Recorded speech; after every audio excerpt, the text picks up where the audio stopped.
गंधक अम्ल को सल्फ्यूरिक अम्ल कहते हैं और सल्फ्यूरिक अम्ल का सूत्र है H2SO4। यह एक तीव्र आकार में अम्ल होता है। प्राय सभी आधुनिक उद्योगों में इसका प्रयोग किया जाता है। क्या होता है, सभी प्रकार के उद्योग होते हैं, उनमें चाहे किसी भी प्रकार का धातु का निष्कर्षण किया जाए या शोधन किया जाए या किसी अन्य अम्ल को बनाया जाता है, तो रासायनिक अभिक्रियाओं में शुद्धिकरण के लिए इसका उपयोग किया जाता है। इसे अम्लों का राजा और ऑयल ऑफ विट्रोल भी कहते हैं। जो याद रखने वाली चीज़ है उसे ये रखना है कि सल्फ्यूरिक अम्ल को हम अम्लों का राजा करते हैं और साथ में ऑयल ऑफ विट्रोल भी कहते हैं। ऑयल ऑफ विट्रोल वाला ओटी अभी पिछले साल भी आया हुआ था।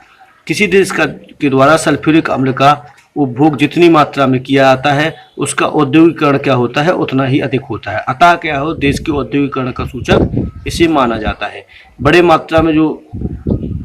मात्रा में इसे संपर्क विधि द्वारा क्या है उत्पादन किया जाता है। किसी देश द्वारा सल्फ्यूरिक अम्ल का उपयोग देश के औद्योगिकरण का सूचक माना जाता है, क्योंकि इसका कारण क्या होता है कि प्रत्येक देश द्वारा क्या है सल्फ्यूरिक अम्ल का उपयोग किया जाता है। चाहे वो पेंट करना हो गाड़ियों का, या वो धातुओं का उत्पीड़न हो, या नई धातुओं का बनाया जाना हो, या शोधीकरण हो, चाहे गैल्वेनीकरण हो या अन्य कोई क्रिया हो, इन सभी में क्या है सल्फ्यूरिक अम्ल का उपयोग किया जाता है।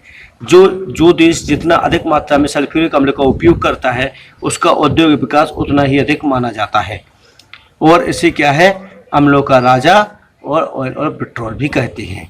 और इसे बड़ी मात्रा में क्या है किसकी द्वारा संपर्क विधि द्वारा उत्पादन किया जाता है। बड़ी मात्रा में इसे संपर्क विधि द्वारा उत्पादन किया जाता है और शीश कक्ष विधि द्वारा भी उत्पादन किया जाता है, लेकिन संपर्क विधि द्वारा जो उत्पादन किया जाता है वो 99% क्या होता है शुद्ध अम्ल होता है।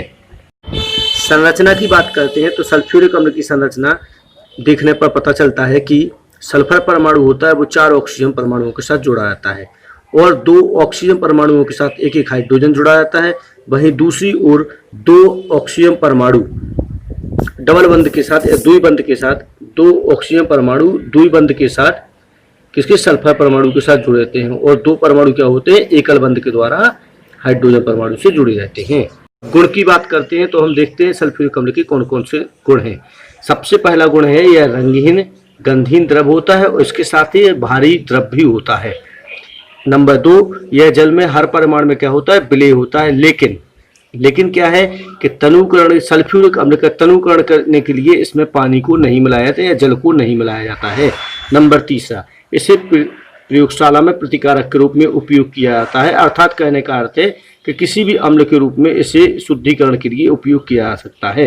नंबर 4, रासायनिक पदार्थों के निष्कर्षण रूप में इसका उपयोग होता है, अर्थात किसी रासायनिक पदार्थ से उसकी अशुद्धि दूर करने के लिए भी सल्फ्यूरिक अम्ल का उपयोग हम करते हैं। सल्फ्यूरिक अम्ल के बारे में बात करते हैं तो हमें पता होना चाहिए कि सल्फ्यूरिक अम्ल का अणुभार जो है क्या अणुभार वो 18 होता है। कभी कभी क्या होता है ओटी के रूप में से पूछा जाता है।